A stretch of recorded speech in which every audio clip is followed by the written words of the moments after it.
എബ്രായർ 13:6 കർത്താവ് എനിക്ക് തുണ, ഞാൻ പേടിക്കയില്ല. മനുഷ്യൻ എന്നോട് എന്തു ചെയ്യും എന്ന് നമുക്ക് ധൈര്യത്തോടെ പറയാം എന്ന് എഴുതിയിരിക്കുന്നുവല്ലോ. കർത്താവിൽ പ്രിയ സഹോദരങ്ങളെ, നമുക്ക് തുണയായി നമ്മുടെ കർത്താവ് ഉള്ളിടത്തോളം കാലം ആരെല്ലാം നമുക്ക് എതിരായി പ്രവർത്തിച്ചാലും നാം ഭയപ്പെടാതെ സങ്കീർത്തനം 118:6 യഹോവ എന്റെ പക്ഷത്തുണ്ട്, ഞാൻ പേടിക്കയില്ല. മനുഷ്യൻ എന്നോട് എന്തു ചെയ്യും എന്ന് പറഞ്ഞിരിക്കുന്നത് പോലെ നമുക്കും ധൈര്യത്തോടെ പറയാം.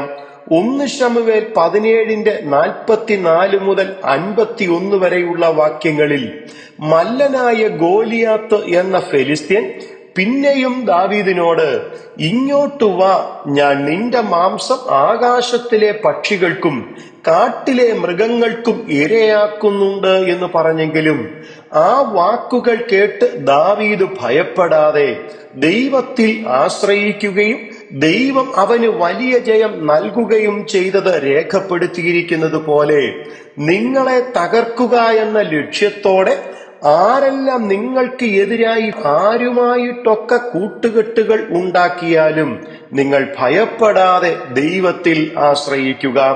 2 തീമോഥെയോസ് 4:16-17 വാക്യങ്ങളിൽ ആരും എനിക്ക് തുണ നിന്നില്ല, എല്ലാവരും എന്നെ കൈവിട്ടു, കർത്താവോ എനിക്ക് തുണ നിന്നു എന്ന് പൗലോസ് പറഞ്ഞിരിക്കുന്നത് പോലെ പ്രിയ സഹോദരങ്ങളെ, നിങ്ങളുടെ പ്രതിസന്ധി ഘട്ടങ്ങളിൽ തുണ നിൽക്കേണ്ടിയവർ നിങ്ങൾക്ക് തുണ നിൽക്കാതെ എല്ലാവരും കൈവിട്ടാലും നിങ്ങൾ നിരാശപ്പെടേണ്ട.